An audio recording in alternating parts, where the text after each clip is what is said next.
Sikhism, at its core, preaches its followers, its Sikh men and women, the commitment to equality and service. Defending the defenseless and keeping one's honor has been ingrained into the Sikh society since its foundation, with Sikhism's forefathers fighting for justice in Sikh history.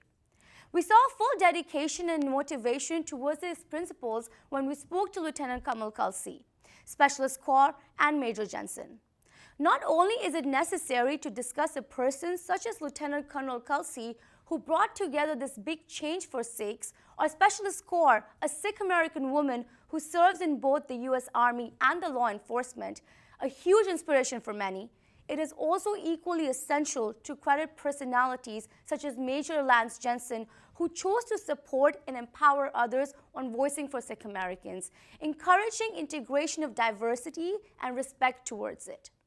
Real changes only happen when all parts of the society come together and endorse each other. And through this inside story of Sikhs in the US Army, we aim to present this national inclusion of the Sikh community. Where does the struggle of the entire Sikh American community lie now? What should they do?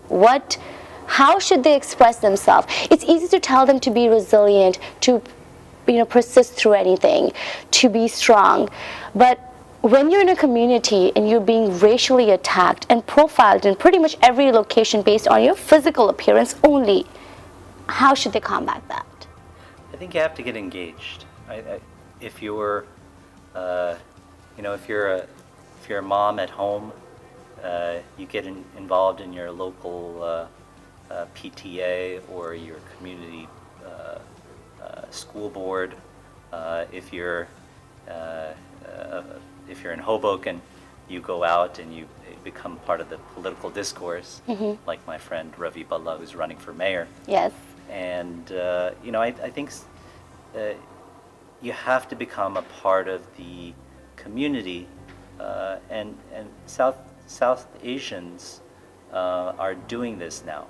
You'll see that across the country, we are engaging politically like we have never done before. Right.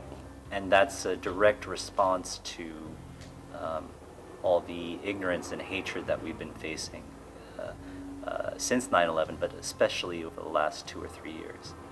So I think that's part of the answer. And part of the answer is also PR and good media, but that can't be the only part. I think on some level, we have to fight back. And that can happen in many ways. For me, that meant fighting back with the military in terms of policy change. For others, it may be fighting against the soccer association so that the young Sikh kid can wear his turban while playing soccer, or wear the turban while playing basketball, or the young girl who's a Muslim be allowed to wear her hijab while on the police force. These are fights that all of our communities have to take up. Or if your kid gets bullied at school, that's something that should be a big deal. Right.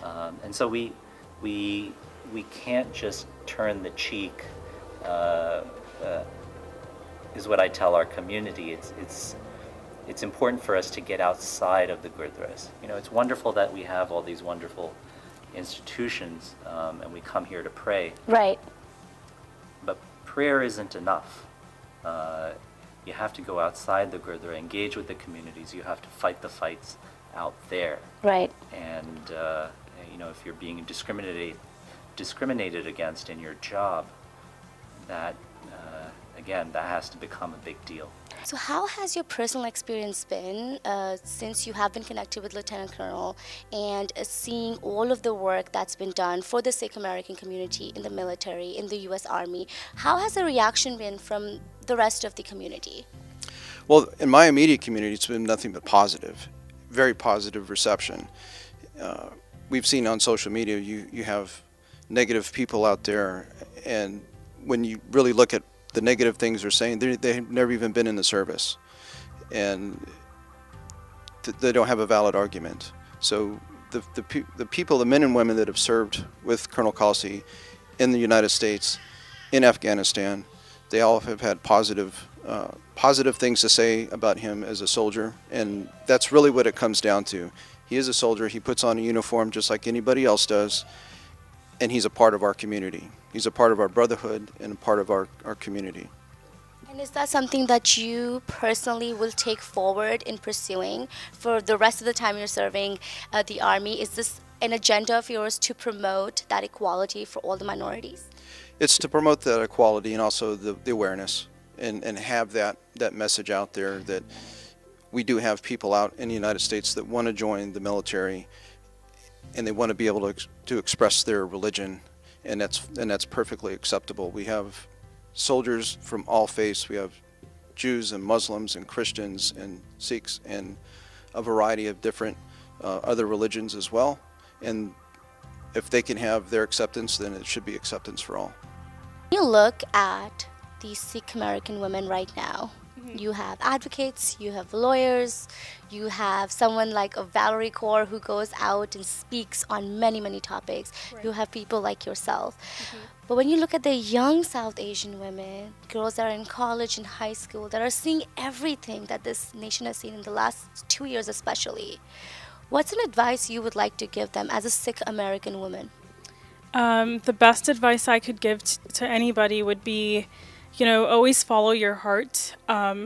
We see a lot of things on the news. At the time, Major Kalsi was, I remember when I started looking into, the military and everything, right. I read a lot of articles about what he was fighting through. Right.